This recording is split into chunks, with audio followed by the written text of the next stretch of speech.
I want to welcome everyone for today to this workshop. Really, really grateful to be hosting this. And one, I want to also say Happy Earth Week to everybody. I'm really excited to kick this off as the first Kiss the Ground offering for this week. My name is Jessica Handy. I am the Partnership Development Lead for Kiss the Ground. And if you're new to Kiss the Ground, welcome. We're a nonprofit that on a mission to inspire participation in soil regeneration. And I have the great joy of working alongside Karen Rodriguez, who's my co-host for today. And she serves as the Education Operations and Course Manager for Kiss the Ground. And she and I had the pleasure of working with Courtney and her team, Courtney Kimmel, and her team at Captain Planet Foundation on the Soil Quest, which we will be diving into today.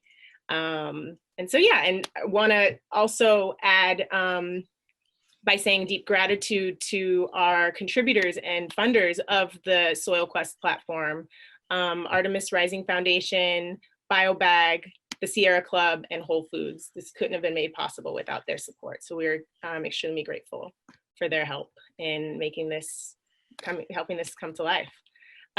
Really grateful to have you on, Courtney. Thank you for taking the time to be with us today. I'm gonna love to turn the space off to you to share a little bit about Captain Planet Foundation. Actually, let me start first by Sure. reading your bio to give a little bit of background on who you are and why you're here. So Courtney Kimmel is the Vice President of Captain Planet Foundation and has led the design and development of the Project Hero program over the last 4 years. Based in Atlanta, Georgia, the Captain Planet Foundation is a nonprofit organization founded almost 30 years ago based on the animated series Captain Planet and the Planeteers, with the mission of collaboratively engaging and empowering young people to be problem solvers for the planet. Project Hero is a critical part of this mission, offering educators a tool to catalyze empathy into action on behalf of species and ecosystems that need help. The Soil Quest, a project and problem-based learning journey to explore the world of life below our feet and to engage young people to be heroes for healthy soil. Courtney has a background in the human dimensions of nature resource management and project management, which she lovingly brings to the development of quests and the mission of the organization. And I feel that deeply when working just in the last year and a half working with you. It's been a great joy and look forward to continuing forward. So Yes, thank you. All right, so I'm going to go ahead and share my screen. Is that all right? Can you see that screen? It should have hands and a sprout. Yes. Well, thank you, Jessica, for the wonderful introduction, and thank you all for joining. And a happy Earth Week, as Jessica said. We're going to be talking today about the Soil Quest, which is a project that was collaboratively developed between the Captain Planet Foundation and Kiss the Ground with support, as Jessica just mentioned, from a number of really generous supporters: Whole Foods, Sierra Club, BioBags, Artemis Rising. And really this quest is an opportunity to take students on a learning journey to really explore what does it mean to have healthy soil, what is the importance of that healthy soil, and what is it that we can do as people, as a community, as a society, to really engage and encourage young people to value that soil and to do something about it and keep it healthy. So, excuse me. As Jessica mentioned, my name is Courtney. I work with the Captain Planet Foundation based in Atlanta. If the guy on the screen looks at all familiar, that's Captain Planet, if some of you may remember. So it was early 90s cartoon show, Captain Planet and the Planeteers. And it was a superhero with a green mullet. He would come in and he and these Planeteers would fight environmental crimes. And sort of the cool part about the show, so it was a show that was created by Ted Turner. And he went to one of his producers and said, we need a hero for the planet. And so Barbara Pyle, who's the producer, scrambled home to get ahead of anybody else's decisions and ideas for how this thing would come together. And the mythology of the show is based on kids that she had worked with through the United Nations. They were young people who were environmental problem solvers and change makers in their own right from different continents. And the mythology of the show is really based on the power of their collaboration to be able to see a problem and work together to solve that problem. So you guys are part of the very small minority of the global population that now knows that Captain Planet was actually a metaphor for collaboration. Like mind blown, right? Happy Earth Week. So the foundation was created as a corporate foundation of Turner Broadcasting back in 91. So we're almost 30 years old. And in 2001, it split off as a 501c3. So we're an independent nonprofit organization, and our mission is in sort of the spirit of the show is really to think about what did those 5 kids, those Planeteers, how did they solve problems? They worked together. And how can we create more? It's really about engaging and empowering young people to think creatively and to be problem solvers for the planet. Can I say one thing, Courtney? I was super excited when I heard we were going into this partnership. Captain Planet Foundation was like my childhood TV show, cartoon. Yep. And yeah, it still is so obviously super relevant today. And I've showed my kids the cartoons on YouTube, and I oftentimes get asked if Captain Planet Foundation media, the cartoons, are ever going to come back. Yeah, we're always in conversation about that, and whether it's going to be a live action film or who has the rights. And we're actually having a conversation right now because we have the 50th anniversary of Earth Day, and it's the 30th anniversary of the show. And it's funny, based on I don't know what the ages of everybody on the line are, but based on our calculus, like the demographic that watched the show is now like 37 to 44. So it's like this prime time to bring the show back to life. And I mean, there's never been an opportunity to say like, hey, if we had listened 30 years ago, I mean, it is more relevant today than it was then. And, will continue to be. So yeah, the shows, the episodes are available for streaming through various media, but we're talking about trying to bring them back. But actually, as part of Earth Week and Earth Month, we are doing a live stream of an episode every Wednesday. So this Wednesday, stay tuned. It's 6:30 Eastern. They'll be doing a live stream globally. All these people from around the world who are just mega fans of the show all tune in and talk. So if you're interested, check it out. That's awesome. But yeah, and my screen is a little low, but I've got Captain Planet on my shirt. So yeah, like we're super fans over here. Got my Kick the Ground shirt on today. Nice. So Project Hero is a program of the Captain Planet Foundation. So I should say for the first 25 years of the organization's life, the organization mostly gave small grants to teachers who had ideas and had projects that were youth-led, environmental solution-oriented kinds of projects. And about 10 years ago, the organization made a pivot to really think about how do we give teachers more tools and resources and frameworks to be able to take their students outside and connect what they were learning in the classroom to the world around them. And so Project Hero has been a big piece of that effort. And so the Project Hero really came out of, and all of our programs came out of conversations with teachers around what do you need? Like what are you experiencing in your classroom? What are the opportunities? What do you need to be able to connect students to the world around them and really fulfill the mission of engaging and empowering young people to be environmental problem solvers? One of the conversations we had with teachers repeatedly was when they were teaching about threatened and endangered species or habitat loss or biodiversity loss and some of these human impact related environmental degradation, environmental harms. And they were teaching these concepts, and inevitably you would have at least a couple students in every class whose eyes just sort of light up and they look concerned, and occasionally hands would go up and say, well, what are we going to do about it? Like, we know this is happening. We know species are dying. We know we're hurting them. We know that we're hurting their habitats. What are we going to do about it? And teachers would say, it's a complex issue. It's hard to figure out sort of how do we dive into this in this moment when we're supposed to be, hitting the standards, and, math is in 20 minutes and like all these other conflating pressures and factors that go into teaching. How do we still sort of capture that moment and catalyze that natural sense of empathy for species around us and for the world around us, and turn it into action. How do we catalyze it into action?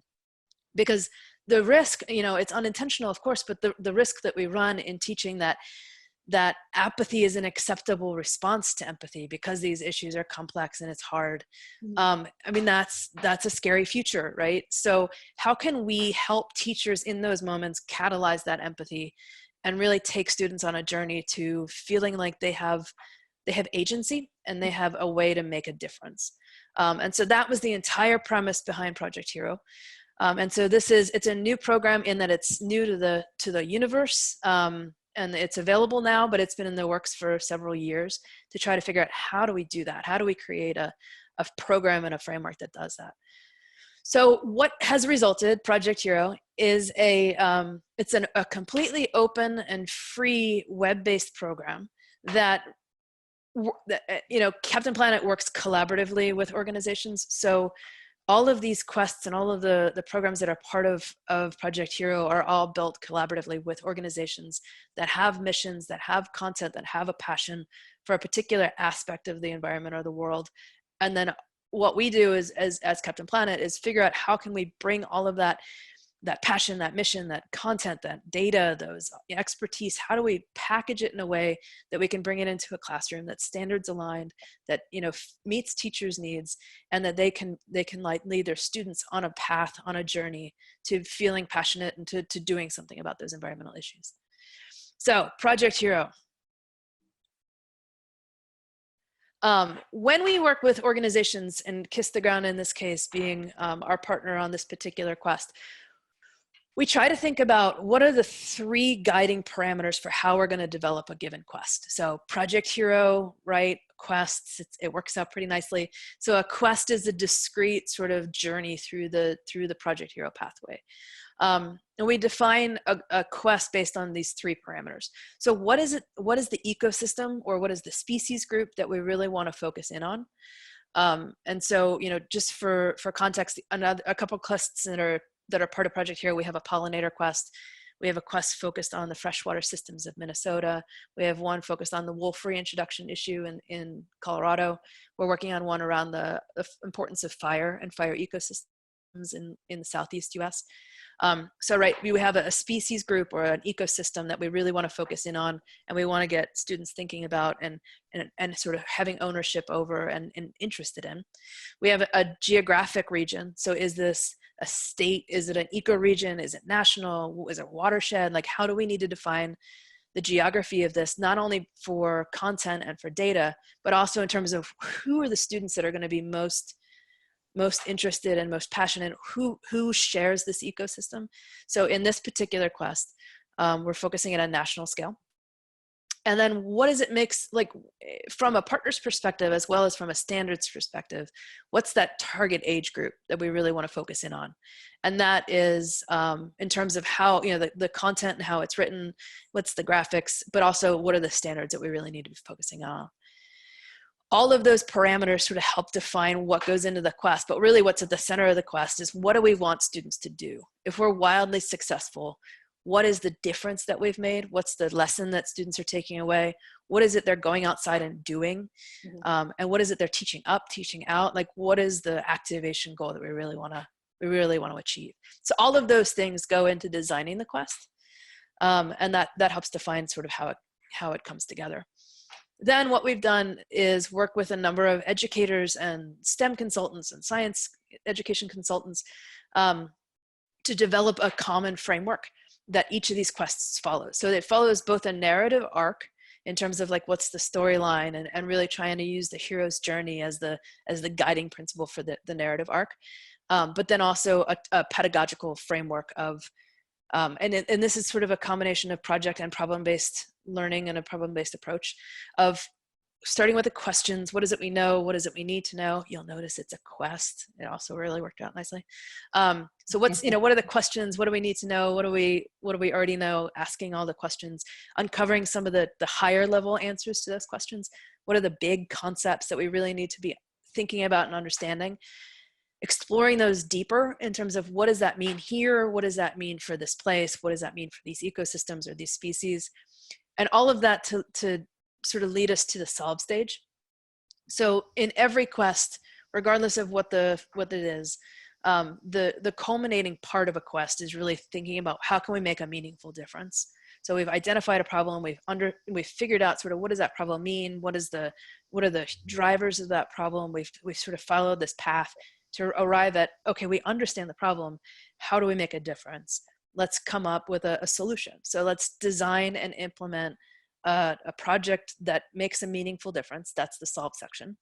And then sort of in the spirit of every hero's journey where they sing their song and they've conquered the villain and they're changed and they're telling others, there's the teach others section. And this has actually become more and more important the more we've done this and the more we've tested it. Just a really quick anecdote, we had a class that was doing a pollinator quest, and they built this beautiful pollinator habitat, and they had a big celebration for parents the night, parents' night or whatever, and all the parents trampled all of their plants. And these students were irate, and so they created so many interesting products and ways of communicating the importance of what they had done and of this place and how everybody needed to care about this thing. And that was the teach, right? That was that teaching others and really being proud of the work that they had done and being able to communicate the importance of it. So all quests follow this common framework. Courtney, before we move too much forward, we have a young viewer, Meridian 86. She would love to know what the flowers were. I think it was like 2 slides previous. where you started, they were like here. That one right there, huh? Yeah, I don't know what those are, but I wasn't sure if you knew. I don't know, to be honest. It looks like amaranth, or it could also be tulips. Sweet. Yeah, I think they're wild. Someone's saying owl's clover, crimson clover. There you go. Yay, thank you. Crowdsourcing the answer there. I love it. Yeah, that question. So all of that leads us to the soil quest, and I'm going to take you through a little bit of a tour of how the system works and how the platform works. But I guess I should stop. Does anybody have any other questions besides stump the chump on what flower that is? Does anybody have any questions? I know you're on mute, but if you have any, please feel free to chat them in and we can answer them. Okay, so I'll go ahead and please, if you have any questions, don't hesitate to put them in the chat and we'll get to them. Yeah, and maybe I can. What I didn't do earlier is just share a bit about why we felt like this was important. Please. On Kiss the Ground's behalf. I mean, we are a organization that really highly values education. I mean, it's the source of our inspiration and why we do what we do. And youth education is extremely important. I mean, these are our future leaders, our future just advocates. And so if, this is important information and education for them to understand how soil works and why is it so important? Because if they don't understand soil, how can we expect them to be advocates and protect it? And so we just felt like this was a really beautiful partnership to be able to provide and develop a resource that is available for educators to teach students about soil health in a really fun, creative platform. And I saw that there was a question about whether this is a US context. Right now, the content and the ideas can transfer to anywhere. It is currently written a little bit more to an American context, but that is something that we are looking at in terms of how do we generalize and how do we sort of make it more universal. So anyway, let me just go ahead and dive in here if that works. So the Soil Quest is like I said, it's free and it's available and it's open. And that, so from a Captain Planet perspective, that has always been a top priority, is making sure that whoever needs it, wants it, can get to it. There is no cost, there's no limiting factor to getting into the quest. And I'm going to add a link to the quest in the chat right now for everyone. Awesome, perfect. So, best laid efforts. So when we were developing the quests and getting ready with timelines and all kinds of stuff, this was going to be our big season to roll out into classrooms and really work directly with schools and getting the quests all lined up. And then the world got turned upside down. The good news is that this is online, and it's, like I said, it's free and available. So this is a resource that you can use if you're an educator and you are working with students who are in their own homes or in their own in their own contexts. If you're a parent and you're looking for something to do with your young people, to really connect them to the world and get outside and start, doing things, this quest is available. If you're an organization looking for something to offer out to your network, again, it's wide open. But let me go ahead. So I'm going to switch over here. So this is the quest. It is available. Like I said, the URL is right up here. A few things I want to point out on this home screen, and then I'm going to turn it over to Jessica for a second. You'll see that there is some very consistent parts of this quest. So your navigation is over here on the left. You'll see it just says QUEST. Again, this sticks. It's omnipresent. So these are the 5 big sort of sections of the quest, and then within each section, there's some more in-depth sections. If you're a teacher, one of the questions we always get is, how long does it take to get through a quest? It's really up to you. If you want to go through the whole thing in depth, we've had teachers have done it in 9 days. We've had teachers that have taken 2.5 weeks. We have teachers that have taken 4 months. We've had teachers that have used it as a year-long tool to sort of guide their students' year-long project. So it really is up to you, and everything is pretty laid out, and I'll show you another tool that can help you sort of figure out your navigation through the quest and what is it you want to hit. But the quest is always, the navigation is right over here. It should be pretty self-explanatory. And Courtney, sorry, can I ask Yeah. a question? I know we talked about the website being translatable if you put it in Google. Is that, were we able to complete that function? We do have Google Translate as an option in the site. We haven't activated it. We certainly can. I know it's not perfect, but it gets us at least some of the way there. So we can turn it on today, and I'll make that available. Awesome. I just wanted to answer the question in Colombia. Got it. Okay. Yes, we will do that. And again, please forgive. Well, I'm making excuses for Google Translate, but please forgive Google Translate's imperfect translations. But we are working on other translations. They're getting better. Yeah, and then we have another question which I can touch on around the age appropriateness for this, and it's written in alignment with the next generation science standards for middle schoolers. However, it's definitely appropriate. It could be tailored to really any age range. I think this content is, soil health education, and some of the graphics can definitely be translated to the younger kiddos as well as high school level and adults. Yeah. And I'll show you some things in the Educator Dashboard. There are alignments there for grades 3 through 5 for NGSS as well. But actually, so just, you can see there's an educator login up here, and I'll show you that in a second. But each of the quests, just to give you a sense, they start with a call to action. So this is why this is an important issue and why we should care. Going back to the original sort of genesis of the show and of the organization, there was, the old Planeteers who are now probably in their 40s and 50s.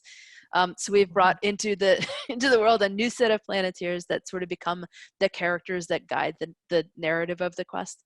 So there is a story that starts the quest that sort of sets up why this is an important issue and why, what is the problem that we're going to be focusing on and why we should care.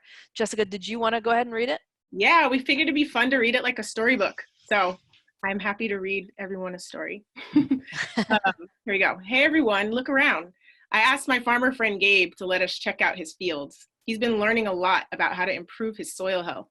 Let's see what we can find out by looking at his 2 fields. Isn't soil just dirt? Why does it matter so much? Soil is way more than dirt.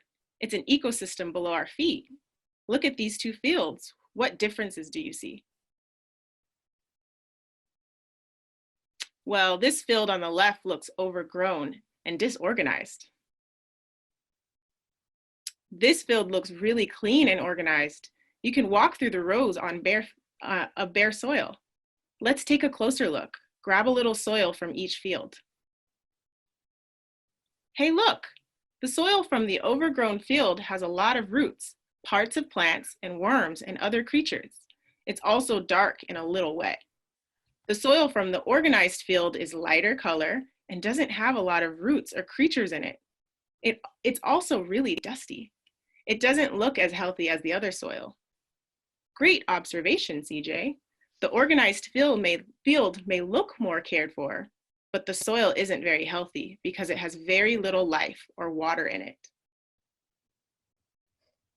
So the soil from the overgrown field is healthier than the organized field, but why does that matter to us? And I can read this part too. More and more soil around the world is becoming unhealthy. That's affecting climate, our health, and the health of our planet. But we can help. The first place we can start is with the soil in our own communities. And then this guides us into sort of the call for action and what it is we're going to be doing through the quest. So just to give you a little context of how it's set up. And so you have the narrative arc, and this is, the characters will be taking the students through sort of what it is we're trying to achieve and what's the problem and how can we be heroes for the soil, as well as sort of the pedagogical framework. So in the quest we have, this sets it up. You can see there's prompts here. So there's journal opportunities throughout. So when you see the little pen, there's an activity that they're going to be doing, students are going to be doing. And then you can see that there's these supporting resources. And let me just show you real quick. So if I go over to this page, you can see there's a little book on the right-hand side right now with a number 9. If I click on it, that means that there are 9 additional resources that support exactly the content that's on this page. So it's not it's not the entire quest specific, but it's specific to what's on this particular page. You can see these are external links. There's a bunch of different kinds of resources there. So the other thing I wanted to show you is Educator Dashboard. So the way this works, like I said, you don't have to have an Educator Dashboard to access the quest. But what this will allow you to do is, if you're an educator and you want to take your class through this, it'll both connect you to Captain Planet Foundation and to Kiss the Ground, so that we can have conversations about what it is you're doing, what you're finding, how we can improve your experience, our experience, all of it. It also allows you to access additional resources through the quest, and I'll show you those. And it makes you eligible for small grants. So in that solve section, the idea again is that students are identifying the problem, they're designing and implementing a solution. The last thing we want is for resources to become a limiting factor, for students to be able to do that project, to feel that sense of agency, to make a difference. So we do have a fund of small grants available, or a fund for small grants available, that when students get to that solve section, if they design a project and they submit their project proposal back through the quest, and it's right in there, that comes to us at Captain Planet Foundation, and we try to turn that around within like 2 weeks if we can do it. They're not huge grants, so it's like $150, $200, but it's just enough that if resources are the limiting factor, that we can get past that. So just real quick, I already have a password, obviously. So I'm going to log in here. And when I log in, so this is my dashboard as an educator. FYI, we are doing sort of a revamp of this. So this is sort of the version 1 version of the Educator Dashboard. If you come back in like July, August, it'll look much more interesting. But right now, what this allows me to do is, as an educator, I can create instances of a quest. So let's say I'm a science teacher, a middle school science teacher, and I have 4 classes that I want to take this quest through. Ideally, what I would do is create 4 separate instances of this quest. What that allows me to do is track each one of those quests separately. So if my first period is going faster than my 4th period, I can see that when I look at the 2 quests because I've separated them. It also allows each individual quest to qualify for a small grant. So, again, the reason being, if that particular group of students is designing a solution, and you have 4 solutions that are being designed, that's 4 different material sets, 4 different resources that you're going to need, 4 different plans. So that allows you to separate those quests out for both analytics purposes as well as for small grant purposes. So I've already created these quests. Wrong one, sorry. If I click into the soil quest, again, I have the ability to name it however I want. So when I create the quest, it gives me this unique URL for my specific quest, right? So again, if I'm creating this quest for my first period science class, I want to give my first period science class students this link. If it's a different link for my 4th period, it's a different link. So you can always access your link back in your dashboard. But again, what this will allow you to do is each class, when they use this URL, it'll put a little cookie in their device. So there's no accounts. Students don't have to create accounts. There's no data capture at the student level other than to see where they are in the quest, so that the analytic is being tracked back to you. That's it. I promise. There's no other privacy concerns there. The dashboard will give you all of this information about the quest, as well as these resources that can help you. So the one I really wanted to show you was this instructional storyline. What the instructional storyline does is, can you still see my screen? Yes. Okay. This lays out all of the standards that this particular quest aligns to. And again, to Jessica's point, it's all aligned to NGSS, or National Next Generation Science Standards. So this right here is your middle school alignment. And, oh, maybe I was wrong. Maybe this, I think we do have another version for 3 through 5, but this one right now is just 6 through 8. But it does lay out the standard alignments. And then what it does is it takes you page by page through the quest to let you know ahead of time. So as an educator, you can map your own path through this. You don't have to hit every page, but you know exactly what each page is delivering on. So what is the driving question of that particular page? What are students being asked to do? What are they anticipated to figure out as a result of that content on the page? And then what are ways that you can actively investigate and demonstrate their understanding? So this is your teacher's guide to the quests. So this is super handy. And the way you get to this is by creating that account. If I go back, so if I go back to my quest, you can see, this is if I use the student URL, see how it just said redirecting to quest really quickly. Yep. Everything else looks fine. It doesn't look any different, same URL, but what it's done is plant that little tracking cookie just so I can see how that student is proceeding through the quest. If I am now, so now I'm in as a teacher, and you can see up at the top, it should say Courtney in my dashboard, so you can see that you're logged in.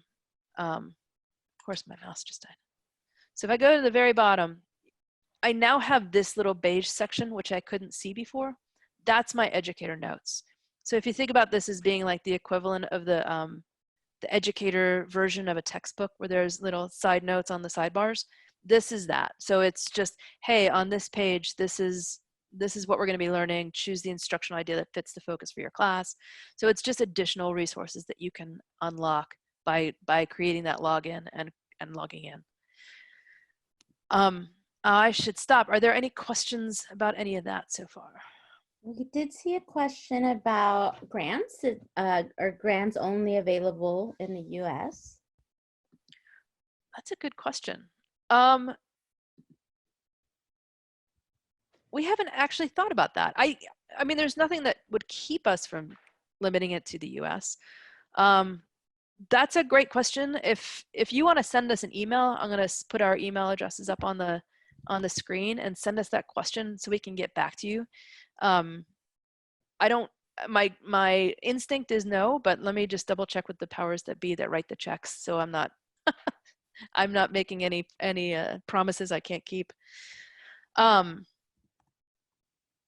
So that's, I mean, so just to say, like, the whole big picture of the quest is to take students through a journey to really look at what is healthy soil, what is unhealthy soil, what is the relationship between healthy soil, unhealthy soil, and things like soil, things like the carbon cycle and climate and water cycles, and like really making that connection between the health of a soil and healthy soils and the world that we live in, and really driving home the importance of healthy soils for maintaining all kinds of cycles and systems that we don't even appreciate on a day-to-day basis, and sometimes can be hard to talk about, but that are really important, and it's worth sort of diving in. And I'll say a lot of our writers were really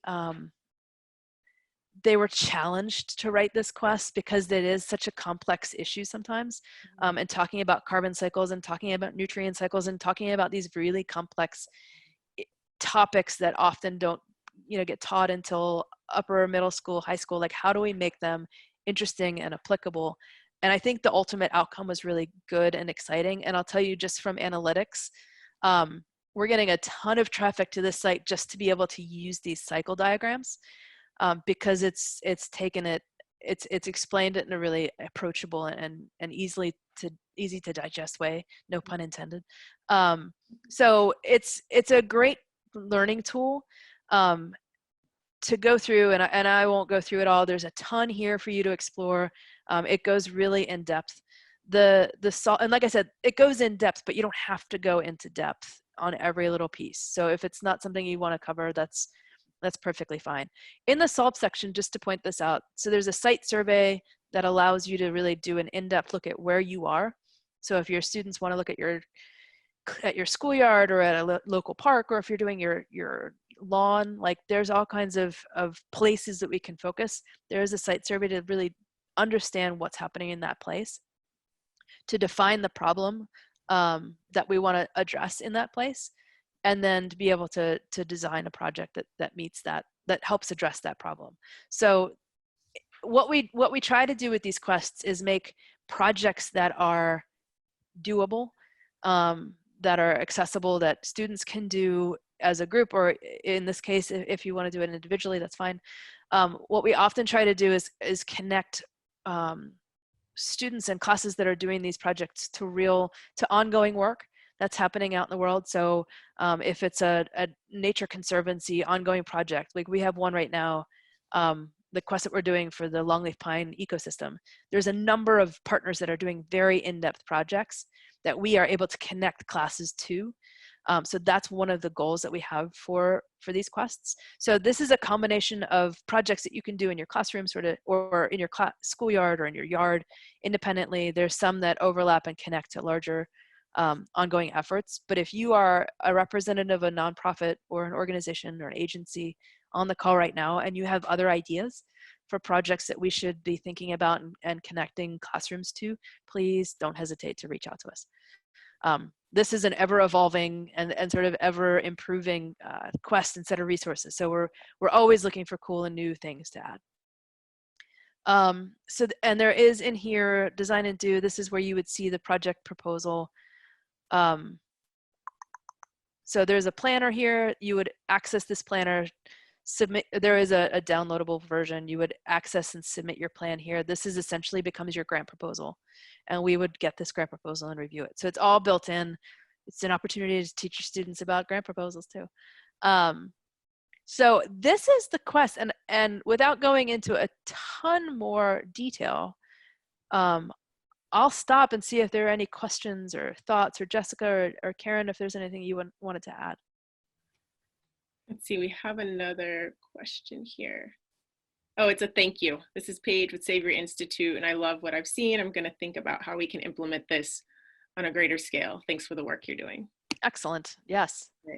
So yeah, just a lot of acknowledgement and excitement around this. Yeah, I mean, this was, I love the project piece was really inspiring to me when we developed this, because it really shows how connected soil is to so many things in our world. And it really allows students to come up with or a classroom, depending on if it's an independent project or a collective project, coming up with something that is, that deeply resonates with them, that they're most passionate about, and being able to take it on in their community, and make a difference in their neighborhood and on their campus. So yeah, it's a really exciting offering, and we're excited to be able to share it with you all. Any other thoughts, Karen? Yeah, it's just super exciting in just so many ways. I'm so grateful that we got to do this with you and everyone involved. It's really beautiful and very helpful, I think, in the classroom. Yeah, so we'll be following up with an email, sending a direct link with this recording, and then a direct link to the quest. And any other questions, we can include your email, Courtney, in the follow-up regarding the soil quest, and then we're happy to make sure we can answer any questions that arise. Yeah, any other things you want to share about the quest? We'll transition over to the soil curriculum. Yeah. I wanted to see if there's anything else you wanted to include on this portion. No, just just to say too, like there are other quests. So you know, the Kiss the ground soil quest is one of many, and there's several more coming through. So if you like what you see, please feel free to poke around. There's one focus on pollinators, etc. So and likewise, if you have other thoughts for quests, we're always trying to develop new ones that meet teachers' needs. So please, my email's here. Feel free to reach out anytime. Sweet. Well, thanks. Thank you for that. Yeah, I'm gonna stop sharing now. Quest. So yeah, it's live available. There's a lot of other great quests on there. So definitely highly recommend checking out the site and exploring all the resources that Captain Planet has available.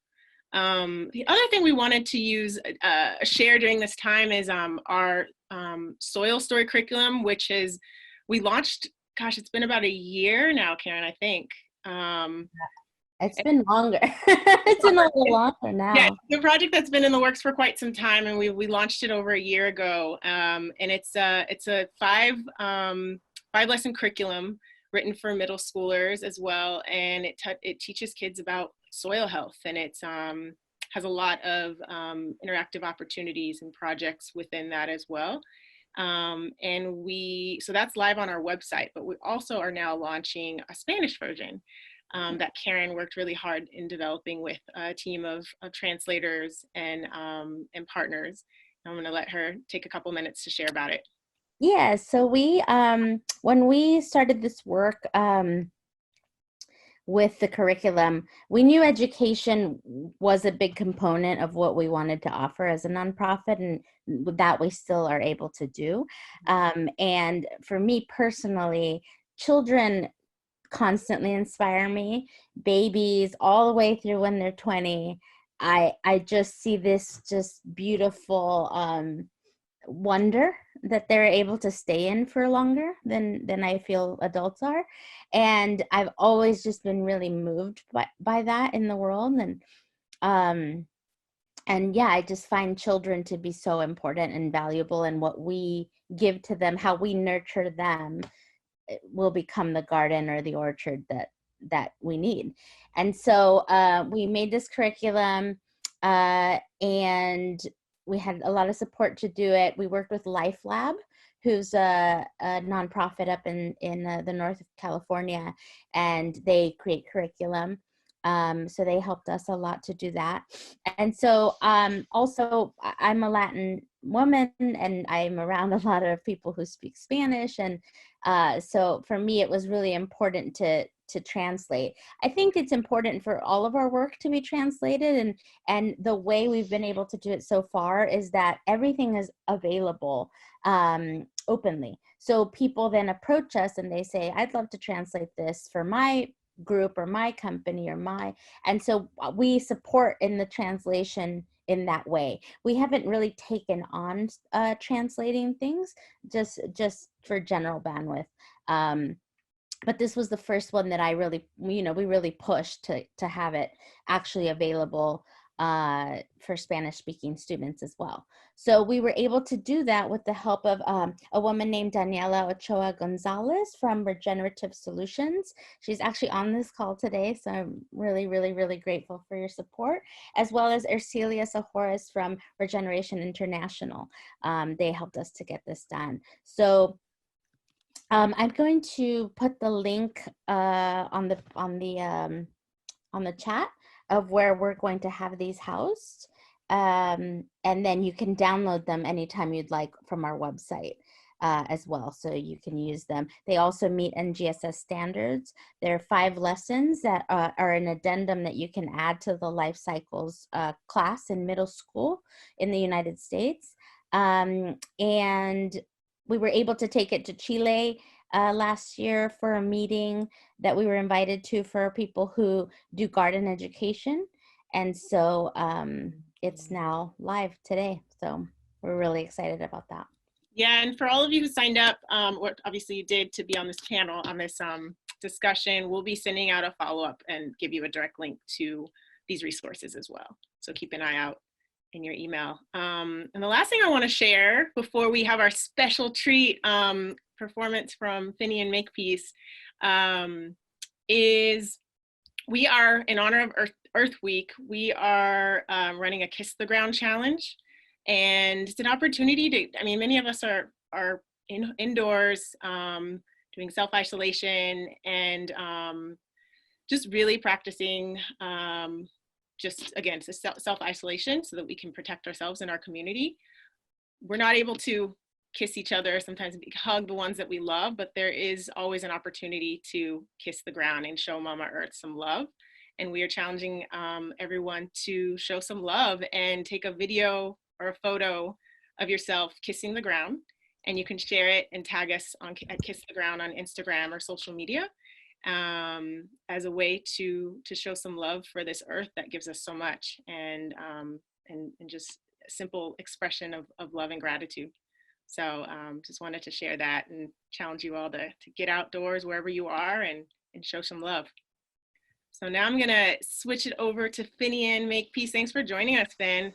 Yeah, thanks for having me. Finn is the co-founder of Kiss the Ground and an amazing performing artist, and is going to close us out with some beautiful music.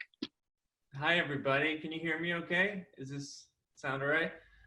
Yeah, it's great to be here. And this is a song that I wrote actually within a couple months after learning about this idea about 7 years ago. So this is a song called The Garden Song, and I hope you like it.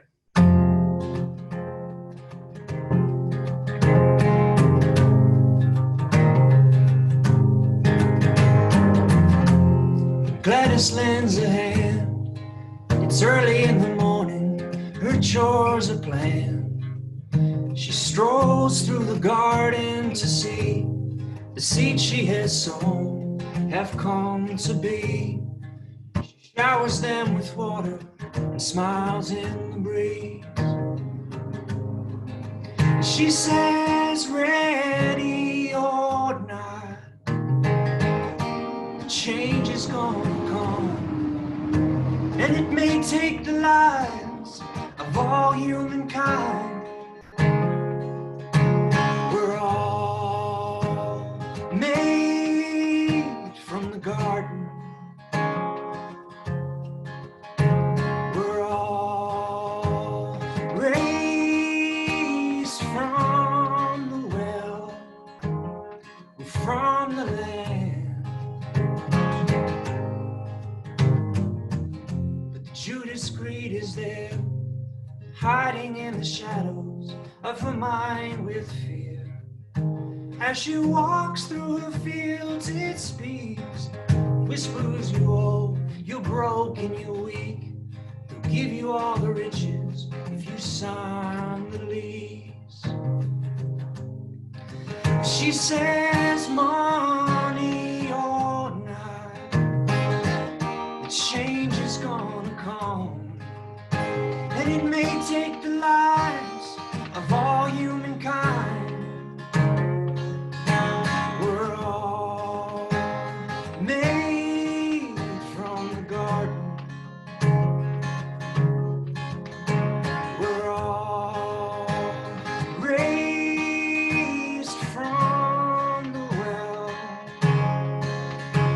We're all made from the garden. We're all raised from the well. We're all raised from the well, from the land.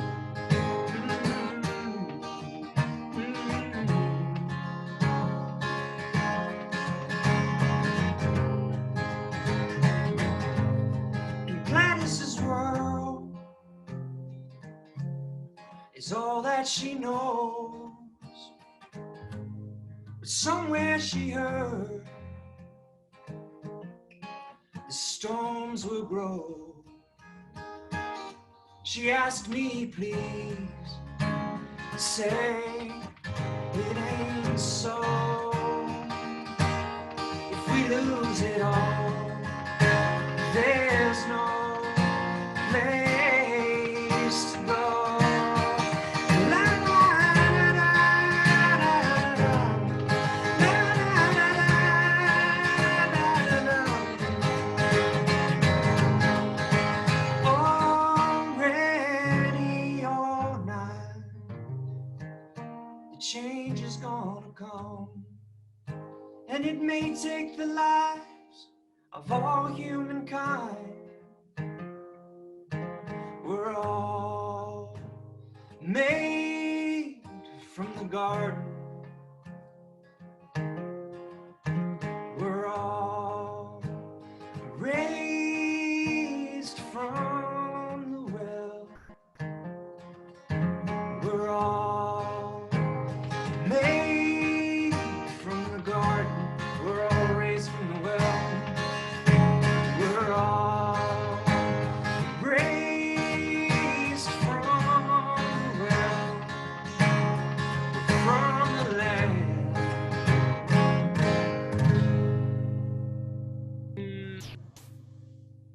Beautiful. Thank you so you. much, Ben. Thank you so much, Ben.